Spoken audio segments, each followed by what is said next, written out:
leader namin, yun na pag-usapan namin sa PDP, na ang pag-uusapan lang ho natin sa Constitutional Amendment, tatlo lang ho. Number one, CONAS, Constituent Assembly, pumayag si Speaker. Pangalawa, economic provisions lang yung pag-uusapan natin. Pumayag si Speaker. So we agree on all the conditions that the Senate wants. HCN na po natin, mag-save na rin po tayo ng kuryente at ng panahon. Napakaganda po nitong naganap na to. Economic provisions will be the major focus of amendments, but Senator Robin Padilla says he's looking to pursue political reforms in the charter later on. Hindi ako titigil hanggat hindi natin naayos ang political structure ng bansa. Susunod dyan, gusto ko naman regionalization ng mga senador. Senate Minority Leader Coco Pimentel is not in favor of the charter change being proposed by Senator Robin Hood Padilla. Kaming tunay na PDP laban, pabor sa amendment ng Constitution sa political provision. Eh, ang focus nila ngayon, naging economic eh. O, medyo wala na sa radar dapat namin yan because that is not why we want to change the Constitution. It has been 30 years since by law, we have to revisit the code because as of this point in time, there are many provisions there that are actually not really applicable. Both houses of Congress seem more than open to amending the 1987 Constitution. Whether through a Constituent Assembly or Constitutional Convention, lawmakers are throwing their support behind charter change. Chacha proponents agree only economic provisions should be touched in the amendments, but how can legislators assure that there will be no wholesale revision and changes to political provisions of the Constitution? We discuss in this episode of the Chiefs.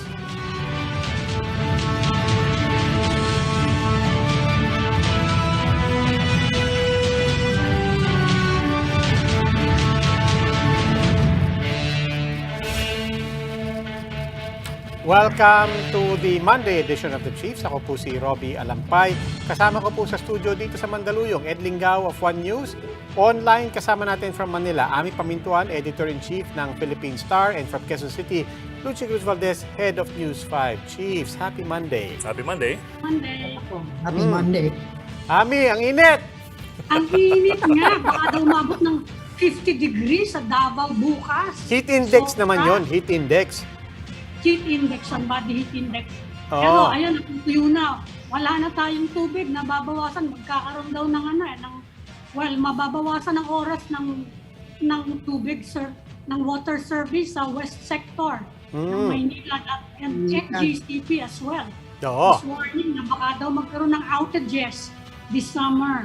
Oo, bukod pa yan, di ba? Yung sa kuryente, I mean, that's not just about water supply, that's also frankly, about bureaucracy. There's something that we need to understand also dun sa contracts ng NGCP. In the meantime, Bok, ano pang binabantayan natin na balita? Actually, yun lang malaki. Well, of course, you have the issue about Arnulfo Teves, pero it's not really new kasi now DOJ is saying that they're considering na baka si Teves is a mastermind or one of the brains behind the killing. So it's very carefully worded. And they've been doing that for the past, 4 weeks. Very, very careful wording and no direct accusations. Oo, parati namang, I mean, sunod-sunod naman yung mga balitang walang koneksyon kila Teves. Pero puro raid ng raid. But speaking, Ami, Luigi, speaking of balita na hindi bago, African swine fever. Oo nga. No, di ba? Mukhang we're looking at a pork shortage again. And kanina lang kausap natin Congressman Briones, sinasabi niya, ito pa rin yung ASF na pinag-uusapan natin 3 years ago, ha? Yep. By April daw, baka mag-umpisa yung shortage. So ngayon pala mag-coordinate tayo na. Hoard ka ng tubig. Ng chicharon. Pero masama pasok na ito sa Tsaka pork.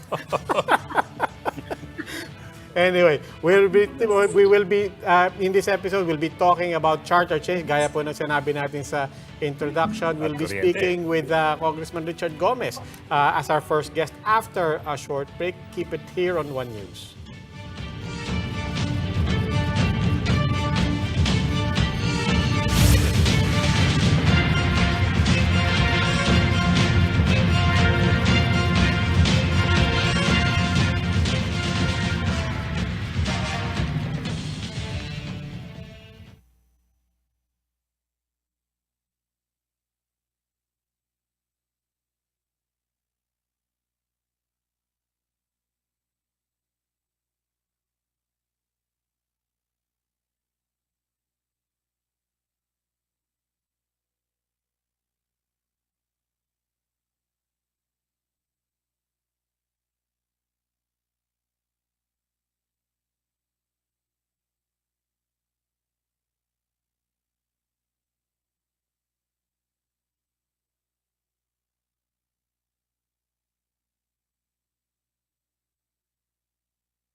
The House of Representatives has spoken. It is pushing for charter change through a constitutional convention. But some senators seem inclined to introduce amendments to the 1987 Constitution through a constituent assembly. Con or CONAS, let's ask our first guest for the evening.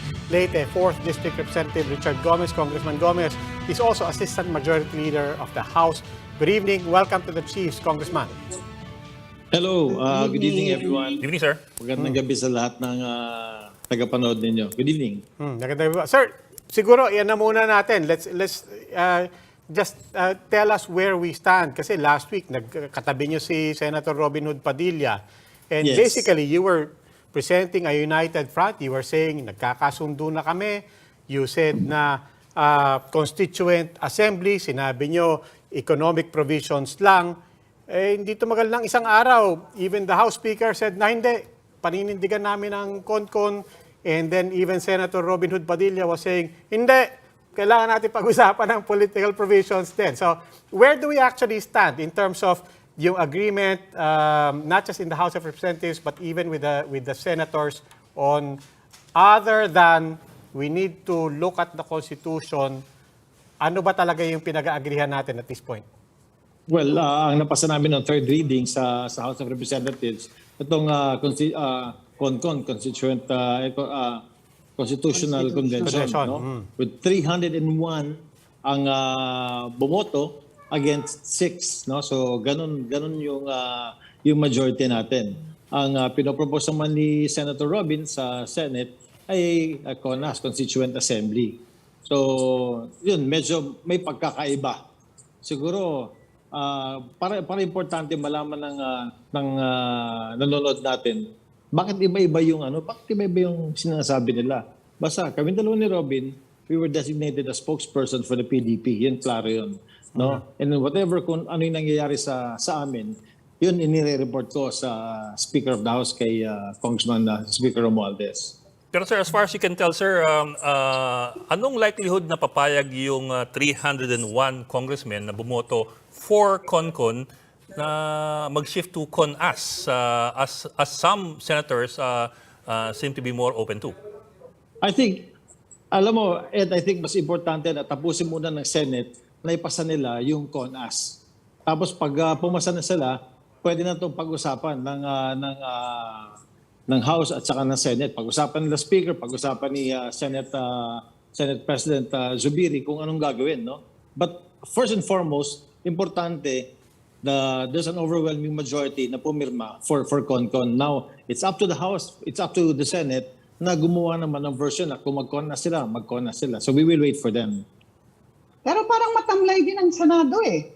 Parang, si Senate President Zubiri, na sinabi na hindi naman priority yan at ine-echo rin niya yung sinabi rin ni Pangulong Marcos na hindi rin niya priority yan at mukhang wala naman talaga masyadong suporta for any kind of cha-cha in the Senate. Anong thoughts mo dyan? Well, ganito yan. Any president will say na we're not interested. Kasi pag sinabi ng presidente, maski na sinong presidente na, sige, maganda tayo constitutional amendment sa'yo. Ang papasok agad sa utak ng karamihan is, term extension ang gusto ng presidente.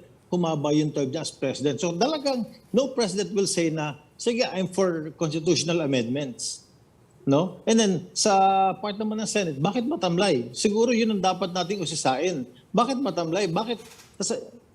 You mean the economy of the Philippines is not important to these 20 senators? Kasi yung sa PDP yung 20 na senator, sabi kong 20 kasi 4 galing sa PDP yun. Si Robin, si Bato, si Bongo, at saka si Senator Tolentino. Pero in fact, Congressman, ang sinabi ni President Marcos, dahil ang focus niyang ninyo, charter change is economic provision. Sabi niya, may mga batas naman na ipinasa na nga eh. Ganun, okay. To liberalize the economy. And in fact, over the weekend, nag-issue ng statement yung malalaking business groups na sinasabi nila, yun na nga, pinasa nyo na yung Public Services Act, yung trade liberalization, yung retail liberalization, pwede naman daw na dagdagan pa yung mga batas na yon. Meron pa daw kayong mga reform, madiderail daw yung tax reform program. Yun ang sinasabi ng mga negosyante. If it's about economic provisions. Okay. I mean, I think Prime Minister, importante. ayaw.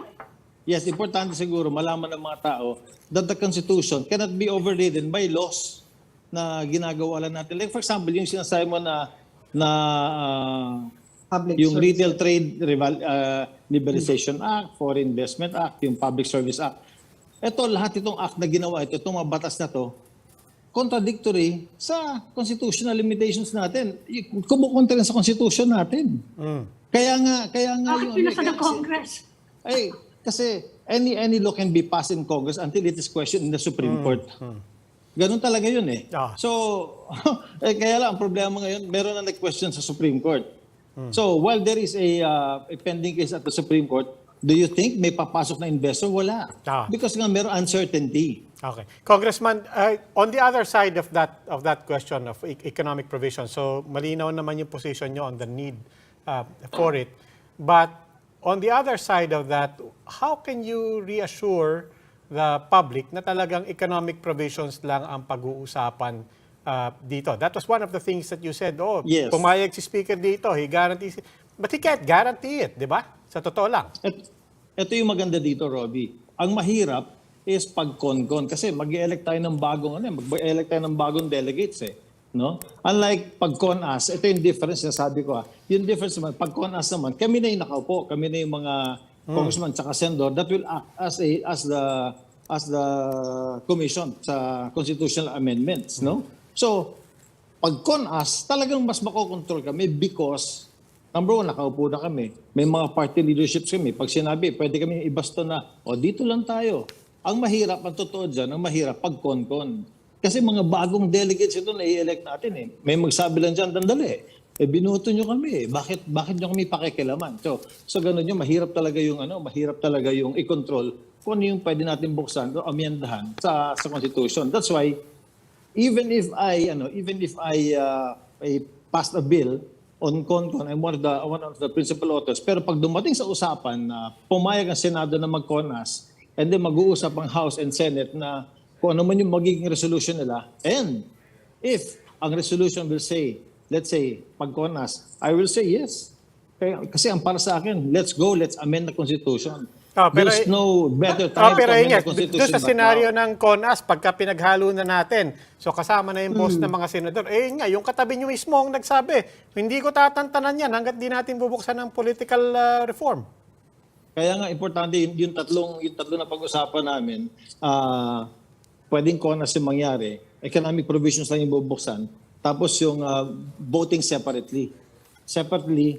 yung House, separate yung Senate. So pag merong kailangan bubuksan, tapos hindi kayo magka-agree, stalemate, then may iwan na yun. Then you move on to the next. Kaya nga importante yun, voting separately. Ayaw nila ng voting jointly kasi yung 24 votes ng Senate, talagang mawawater down yung pag pumasok sa Congress of more than 300 congressmen. Pero sir, isn't it true na whatever position the political parties take, nothing will stop any member of any party, assuming that they're loyal members of the party, from pursuing anything else outside of what you're saying right now? I mean, in other words, there's really no guarantee. Much as you'd like to give a guarantee, there really is no guarantee. There's no guarantee. Tama ka dyan, Ed. Kaya nga importante, dapat bibigyan mo ng power yung House at bibigyan mo ng power yung Senate na mag-vote separately. Para pag meron silang pagbobotohan at hindi mag-agree yung isa, stalemate. So, itatabi na yun. Hindi na pag-uusapan yun. Then you move on to the next. Pero hindi ba dependency yun? I mean, you're going to talk about the mode, you're going to talk about the content before you get to it's not like you can get to the provisions without agreeing on the mode and the format of your discussions, di ba? Yes, that's why ako ibabalik ko lang. CONAS na kami on the House. Part of the Senate, con kami sa House. Sa Senate, ano bang gusto nila? Now, once nakaset na yon, then we can talk about the rules of the House.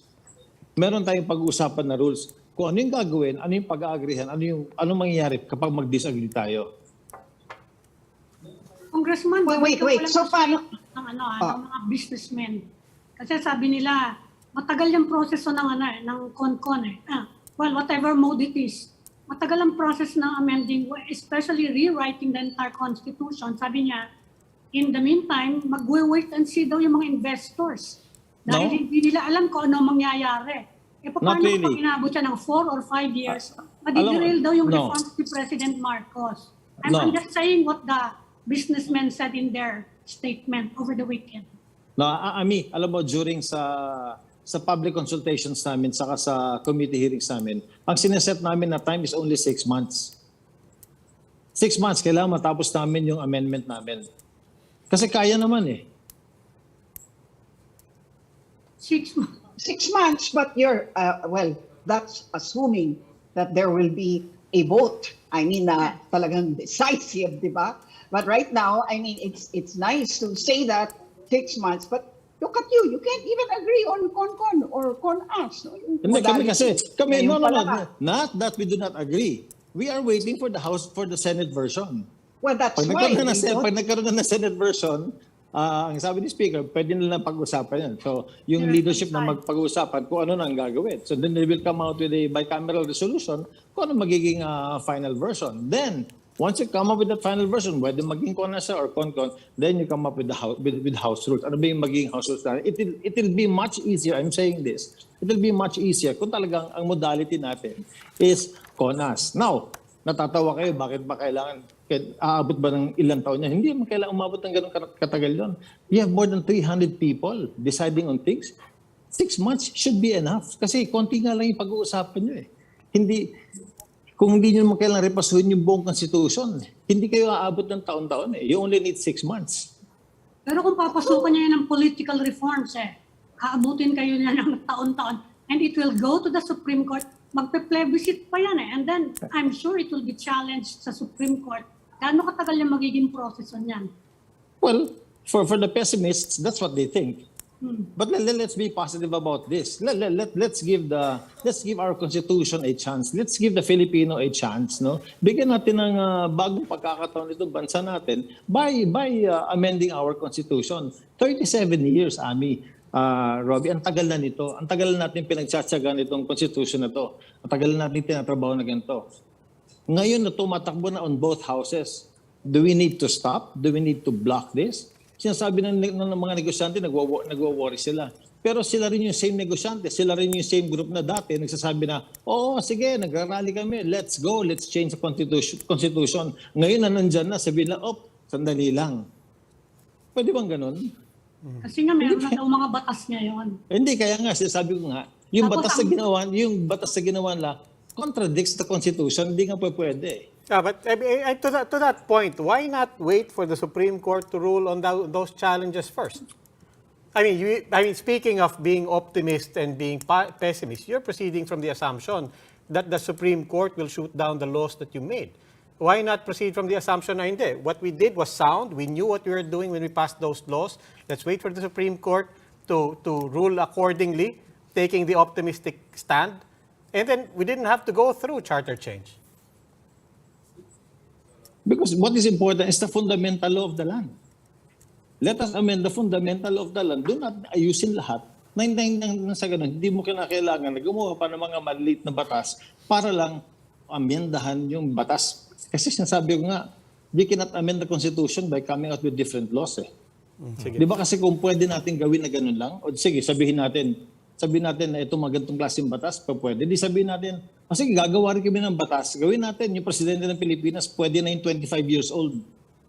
Pwede ba yun? Hindi. Sabihin ng Supreme Court, hindi pwede. It goes against the Constitution. Sir, sir, I understand your optimism na 6 months, considering that you want to amend lang yung economic provisions. Pero what if any other member of Congress wants to go further and, for example, push federalism, which was the position of President Duterte before, and I think was the position of PDP Laban before. I don't know now. As well, the Partido Federal, I suppose, is still looking at a federalism option and other things like parliamentary. That's why the voting of both houses is very important. Kailangan may boto ang House, meron ding boto ang Senate. Hindi pwede na isa lang. Para sa ganun, pwedeng may checks and balance, pwedeng i-contradict ng isa yung gusto ng isa, pwedeng pag-usapan. Isa pang nirereklamo yung mga critics niyang Chacha, napakalaki daw nung per diem natin propose ninyo. 10,000. Yes. Paano yun? Yes. Ami, ako yung humarang doon. Kasi yung gusto ng during sa budget doon sa hearing namin, sabi na parang kulang yung Kulang pa 10,000. pala Sabi ko hindi, sobra na yung 10,000.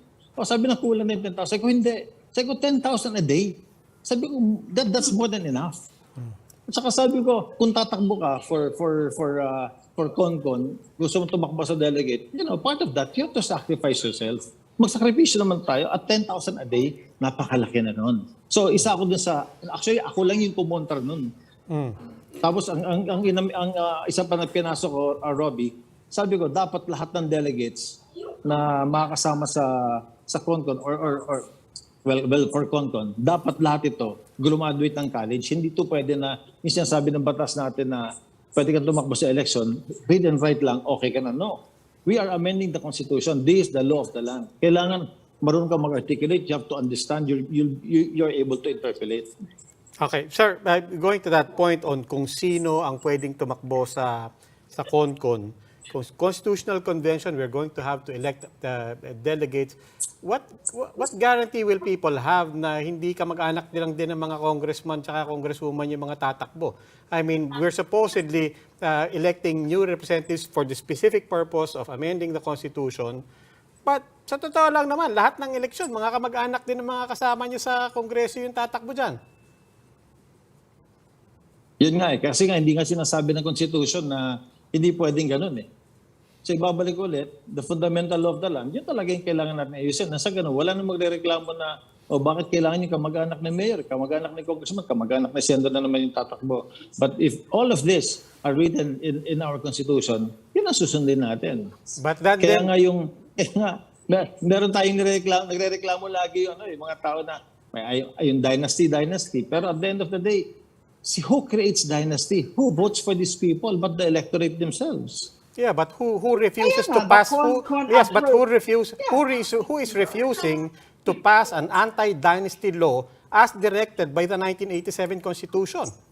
No, there is already that law. The 1987 Constitution is very clear. The 1987 Constitution is clear. Congress should pass an anti-dynasty law. That's something that's already on your table. You don't need a charter change to have that mandate. In fact, that's been your mandate since 1987. No, Robbie, I think, correct me if I'm wrong, I think meron na yung anti-dynasty law, ang wala lang yata yung IRR. Hindi pa sir, wala pa sir. Wala po talaga. Wala po talaga. Hindi pa po kami. Wala po talaga. Kaya ang sabi ko, correct me if I'm wrong. So if I'm wrong, then I'm wrong. Wala po talaga. And then that just begs the question, di ba? If Congress and congressmen, congresswomen have refused to pass this since 1987, what guarantee do we have that your relatives will do that for you? There are no guarantees. No, Because the law doesn't state. yun na nga. That's why nga importante nga, Robbie, kaya nga, di ba, ang dami mga experts na nagsasalita, ang dami experts na nagsasabi, ang dami na natin kailangan baguhin sa Constitution. Huwag na natin patagalin. There is no better time but now. Yeah. Now is the time to do it. Pero in fact, yung panahon ni President Duterte, when he formed that body to draft a new constitution, naglagay sila ng anti-dynasty provision. When it ended in the House, biglang nagbigay ng sariling draft yung House na no mention at all of dynasties. Yan ang problema natin dyan. No, that's why importante. Nung initiative na yun. That's why, importante talaga na umangat din sa Senate eh. Yeah. Importante talaga yung Senate. Hey, Congressman, if you don't mind. Ako lang, Ed, ibabalik ko lang. Ang version ng constitutional amendments, tapos na kami sa House. Siguro maganda dito. Tanungin naman natin, bakit ayaw ng Senate? Anong kinakatakot? What is stopping them? And that's something that we do intend to take up with senators. We have been asking that question. But if you don't mind, you're assuring us that we will limit the discussions to economic provisions. And yet here we are. Just in this show alone, we are now talking about political reform and having to change the power structures in the country. And you yourself have acknowledged this is why we need to talk about charter change, because we need to talk about political reforms. I mean, it's that slippery a slope. I'm taking it from your discussion. You want to discuss it, then let's discuss it. Sabi ko, kung yan discussion mo, these are the things that we can amend in our Constitution. Yeah, but at the same time, these are the things that you're saying may kaya nyong iwasan pagka binuksan na yung charter change process. Oh, kasi pag nandiyan na yung rules natin, that's why it's important, once nandiyan na yung mga delegates, then you come out with a set of rules. Ganun talaga, sa House at sa Senate, may set of rules yan. And then yung rules na yun yung susundin namin. Pero sir, in your Pag rules, sinabi- yes sir. Pag sinabi ng rules, sinabi ng rules, wala tayong ibang pag-uusapan kundi economic provisions lang. Yun ang sinabi ng rules. Kahit Yes, sir. pilitin natin, Pero, ang sir, ibang I- usapan, wala tayong magagawa. I suppose, sir, the rules of both chambers would have to do with processes and not with content. I don't think that the chambers could set content and regulate content of the discussions because that. If you cannot move on with your process, then there's no content to talk about. Precisely. I mean, that's precisely, gaya nga po sinabi nyo kanina, kung hindi mag-agree, then tabi muna natin yun, you move on to the Yes. next. But the first thing you need to discuss is the process and then the rules. And it's not as if isang tabi natin yung process and then rules, then let's move on to the ano. These are all dependencies. How do you see that going if we cannot get past the disagreements on process and rules? Hindi, wala pa tayo dun eh. Kasi kailangan hintay. Let's wait for the Senate first. They're the ones who's very quiet about this. The 20 senators are the ones who are very quiet about this. The 301 have decided already that this is the way we want to go in the House of Representatives. So now, let's wait for the Senate version. Where is it? When is it coming out? Is it ever coming out? Okay, cambio naman tayo. Sige. Devolution naman, sir. Devolution naman. You're a congressman, but before you were LGU. Of course, you're familiar with EO 138 na pinirma ni Pangulong Duterte dati at ngayon it's under review. But from your experience, can you tell us about how much empowered are LGUs as far as accepting more responsibility with devolution?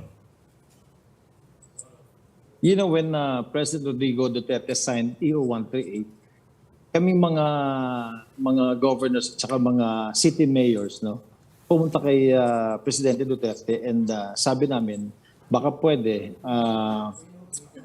wag full devolution. May hirapan kasi tayo sa full devolution because there's just too many programs, no? Programs sa LGU na hindi kayang i-cover ng Mandanas Garcia ruling, yung extra funding na dinadala sa mga LGU. So ano kayang mga functions ang pwedeng hindi i-devolve? Ano yung gusto niyong maiwan sa national government apart from security, of course, and foreign affairs, no? Ano yung mga ayaw? Marami. Sinasama kasi nila yung construction of classrooms. Ang construction of classrooms ngayon, ang mahal na ng isang classroom. Tapos sinasama rin nila yung devolution ng farm to market roads. Yeah. Napakamahal ng farm to market roads. Not all LGUs can take that, no? Oo, mahal talaga. Eh, lalo na health, yun no? yung example sa mga... Lalo na health. I would imagine, di ba? Yes. Actually, yung sa health nga, almost fully devolved na sa lahat ng LGUs eh. Pati yung mga agricultural programs, almost fully devolved na lahat yan sa And LGU. how? Kaya nga yung sinasabi ng iba na, ayan, meron na kayong Mandanas Garcia funding. Dapat marami na kayong magagawa. Hindi ho. Because the existing programs namin sa LGU, when I was mayor, kulang yung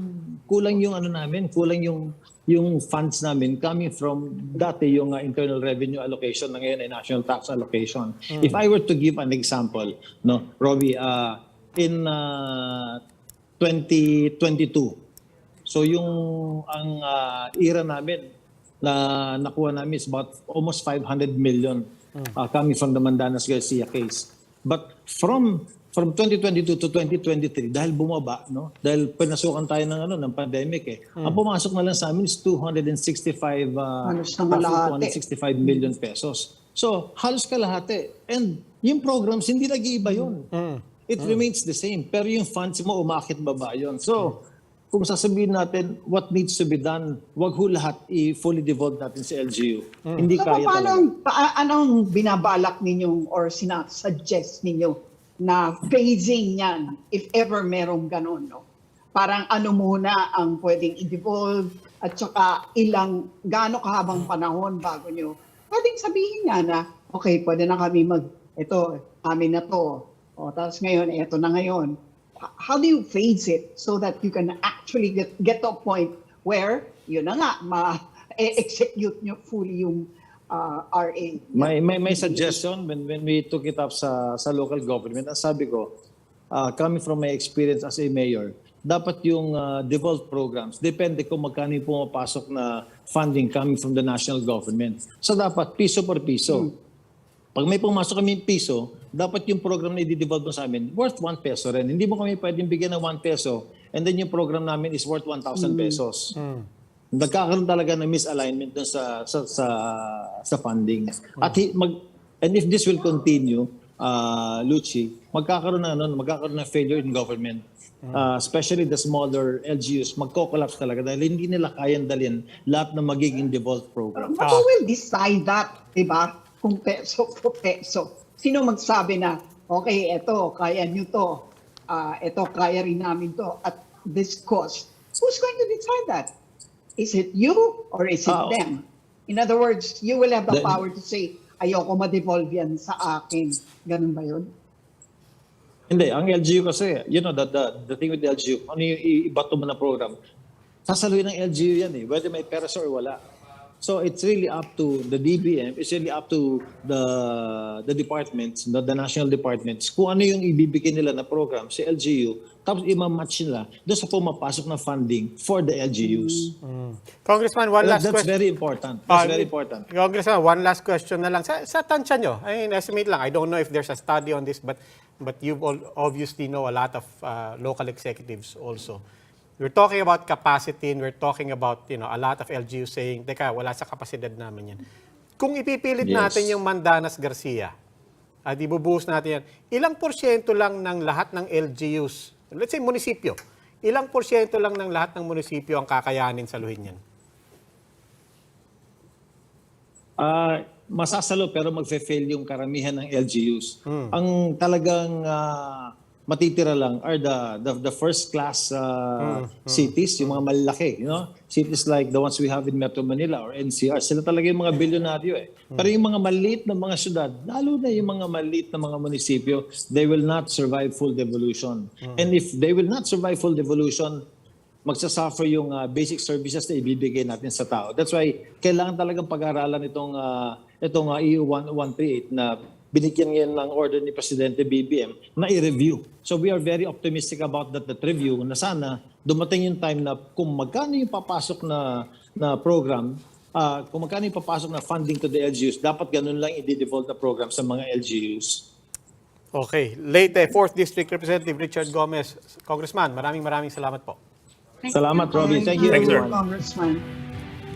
Let's start up another conversation after this break. Keep it here on One News.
The Energy Department says the country has enough power supply despite the expected rise in demand in the coming summer season. The DOE is expecting around 14 yellow alerts this year, but they are hoping to do something about this. So, pag tumakbo yung Ilihan Power Plant, na on time pumasok yung liquefied natural gas, yung fuel niya na gagamitin, automatically burado lahat ng yellow alerts.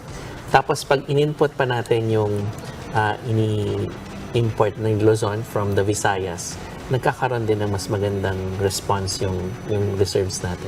The National Grid Corporation of the Philippines is warning of possible power interruptions. This is after the energy regulator, or ERC, denied the NGCP's request for a month-on-month extension of ancillary service agreements. The National Grid Corporation of the Philippines, or NGCP, is warning of possible power interruptions. This after the ERC refused to extend standby power supply deals.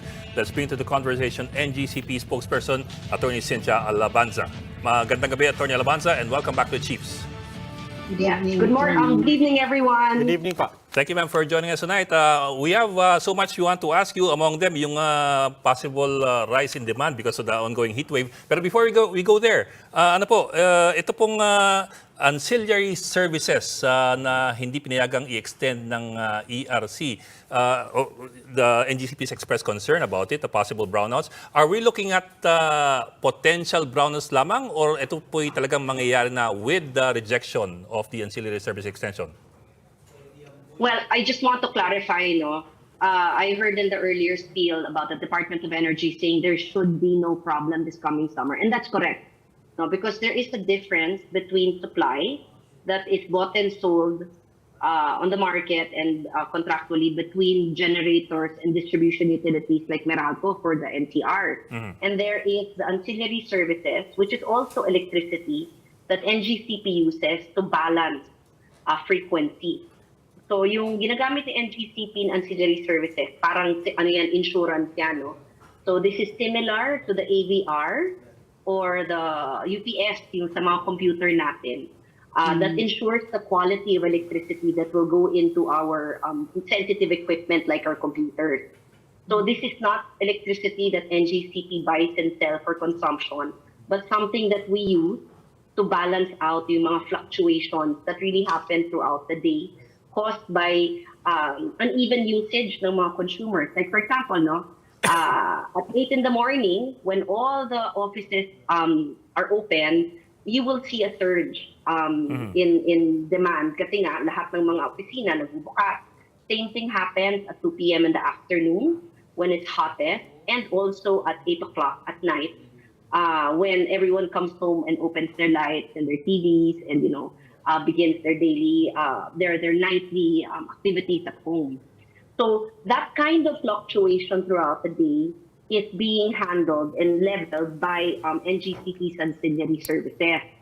So while on paper, there should be no issue kasi there is enough power to meet both supply, demand for consumption, and also yung ancillary services natin. Right now, there's an artificial lack of ancillary services because although it's there, we cannot dispatch it because we have no contractual arrangement. Ma'am, just to be clear, so yung ancillary services, parang it fills out the ups and downs of the demand, kumbaga, because you have nga surges eh. Correct, so correct. It's extra power to fill up yung pagkukulang pag may surge.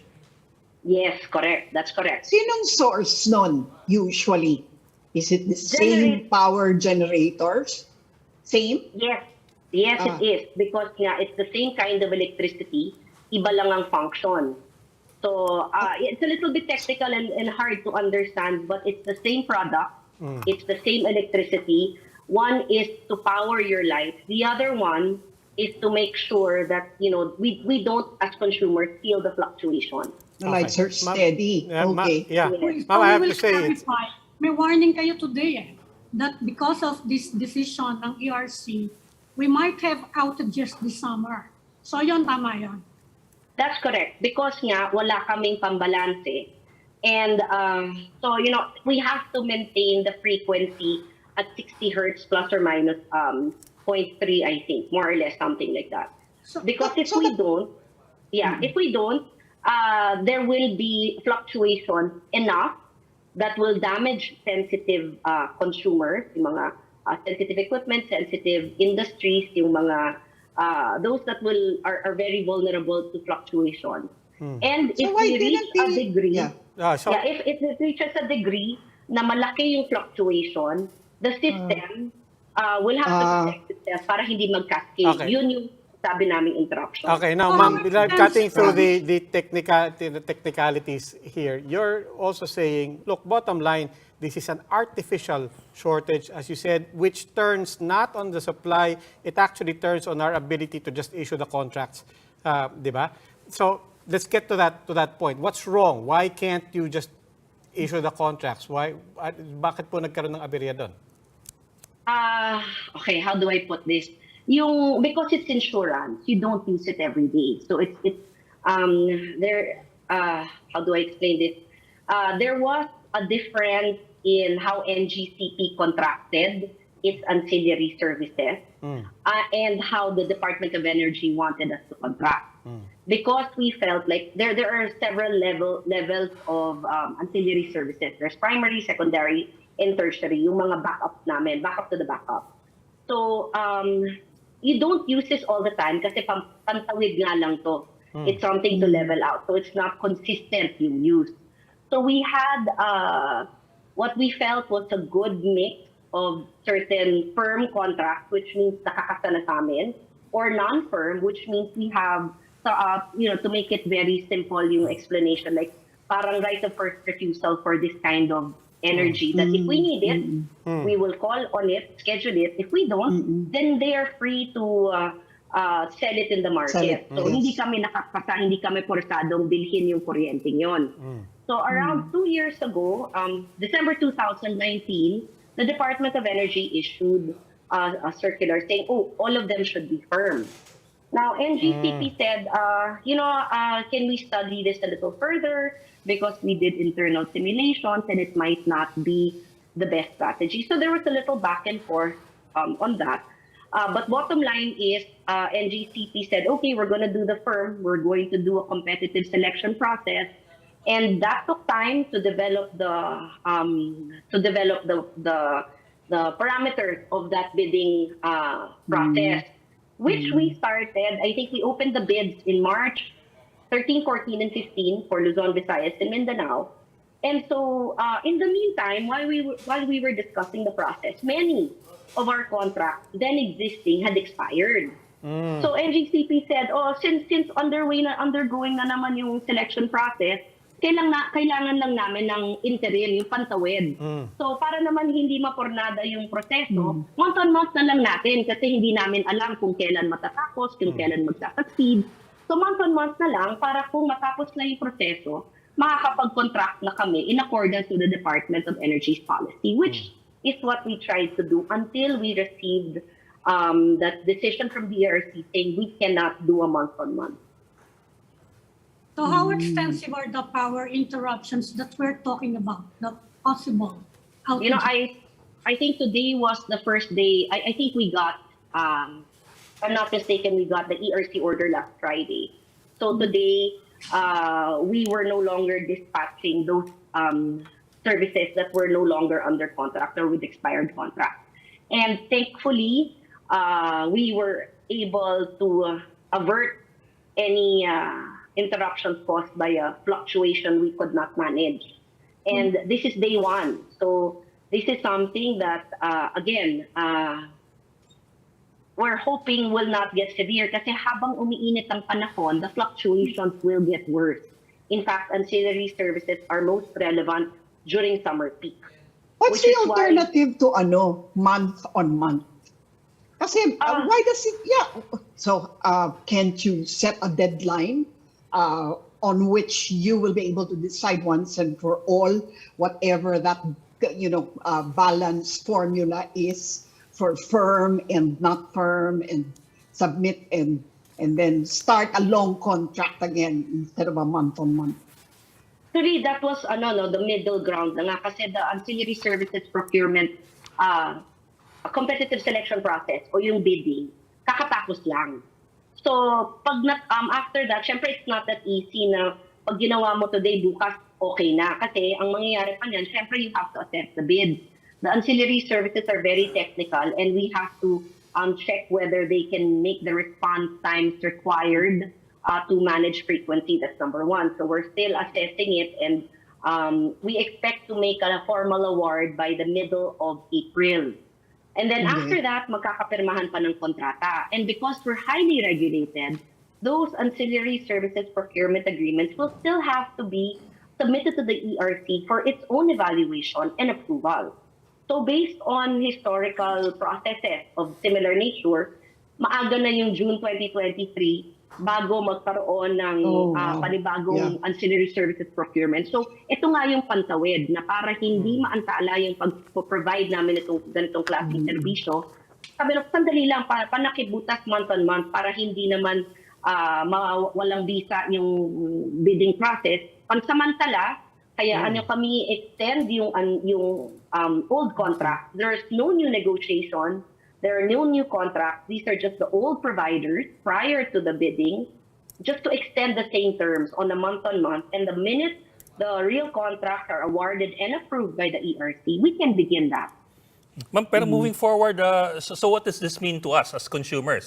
Sabi niyo kasi, habang uminit ang panahon, lalo nagkakaroon tayo ng fluctuations and you will not have anything to fill that fluctuation up. So in the event na hindi i-extend ng ERC itong mga ancillary services, what are you looking at in terms of best and worst case scenarios for the next 4 months until June? Well, for the primary ancillary services, yung the one that is really affected by how we consume electricity, it's very hard to predict. No, again, I pity our system operators right now, no, because their work is harder talaga na medyo yung balancing act is matindi today, no. Yung secondary and tertiary level, the contingency or dispatchable reserves, those are naman dependent on forced outages. So yan, hindi natin mararamdaman yung effect niyan until merong power plant na bigla ang tumirik. So again, hindi natin mapipredict. NGCP was constrained to make this announcement, although, on paper you look like you have enough, but because of contractual arrangements, we are unable to dispatch. So we needed to put out this warning because, in that past few weeks, I myself had the same narrative as the Department of Energy na all things being equal, if everything goes as planned, we should see no problem coming during the summer months. So we had to kind of issue a caveat on that because hindi na kami ngayon makapag-dispatch ng ancillary services as of today. But again, that's why we've reached out to the Department of Energy and they have responded to us. They understand how difficult the situation is because, again, it was their circular. So we are hoping that they will come and clarify whether their circulars apply to these extensions because it's our opinion or our argument that the circulars apply to contracts moving forward and not existing. So extension lang naman to, so it should be under the old regime. Again, the Department of Energy under the leadership of Secretary Lupilla has been very supportive and really has taken a very holistic direction when it comes to managing the transmission grid. And we are very, very hopeful that he will clarify the previous Pero realistically kasi, I'm trying to understand this. Realistically, sabi nyo kanina, on paper, we have enough power. On paper, on the average, I suppose that's a better way of putting it. On the average, we have enough power, supply versus demand. Pero because on certain times of the day nga, you have fluctuations up or down, then you might, if I'm getting this right, you might have outages, for example, during peak hours dahil wala kang ancillary services. Yes. That's what I'm asking po what's the best and worst case scenario? What are we looking at if things remain the same na hindi extend nga tong AS contracts? Are you looking at or are you already looking at brownouts in the morning, for example, when everybody turns on their air conditioners? Or, for example, pag trick ang araw talaga, mukhang magkaka-brown na tayo? Again, no, these are fluctuations. So what we're looking at, again, hindi ko ma-predict, pero what we're looking at might be intermittent. Kasi the ancillary services really just buys us time to address the ups and downs of usage and supply. So kung wala tayong pamasa, bago makapag-react yung sistema, magde-disengage muna yung mga consumers. So, the ancillary services just there to keep it level, but when you have additional power plants that are being dispatched or pumped into the grid for consumption, ibababa uli namin yung ancillary services. Okay. Now, ma'am, just if you could expound a bit on the word clarify, because parang when you say clarify, parang okay, mukhang madali lang naman yan. Magaling naman na abogado yung si Secretary Lotilla. Kaya niyang i-clarify yan. But, I mean, could you expound on that a bit? I mean, is it really just a matter of negotiating?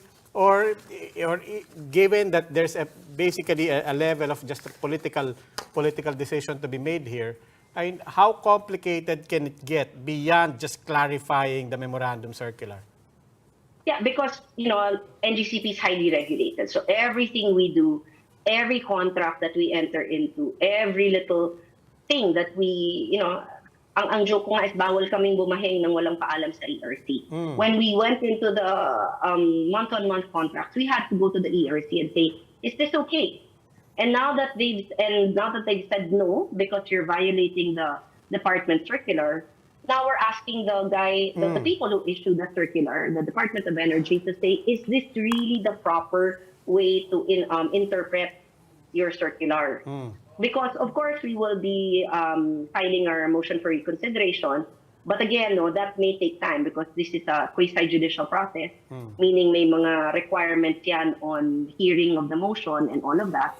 Pero ang pinakamabilis talaga is for the Department of Energy to clarify whether NGCP, if it were to enter into a month-on-month extension of the ancillary services agreement existing prior to the competitive selection process, if we're really in violation of these issuances. Since sila yung nag-issue, they would really be in a position to tell us whether nag-violate kami nung in-issue nila. Okay, and just very quickly, as far as you know, ERC agrees on this, that basically, sige, let's let the Department of Energy be the arbiter here and whatever they say goes? Well, I don't know if they agree, but certainly those are two independent bodies. No? The ERC is an independent body from the Department of Energy. But NGCP nga, out of an abundance of caution, we are filing both the MR and we have written the Department of Energy on this. And they immediately contacted us and really got a feel of the situation because they do understand the gravity of what may happen if we are not allowed to dispatch ancillary services. Okay, ma'am, maraming salamat po. NGCP spokesperson Cynthia Alabanza. Thank you, ma'am. Salamat, ma'am. Thank you. Good evening. And that's all we have for the Chiefs. We hope what was discussed will keep the conversation going. Ako po si Robbie Alampay. I'm Mami Pulinto ng Philippines. I'm Lucy Cruz Valdez of News 5. I'm Edwin Gao. We are One News, all sides, all the time.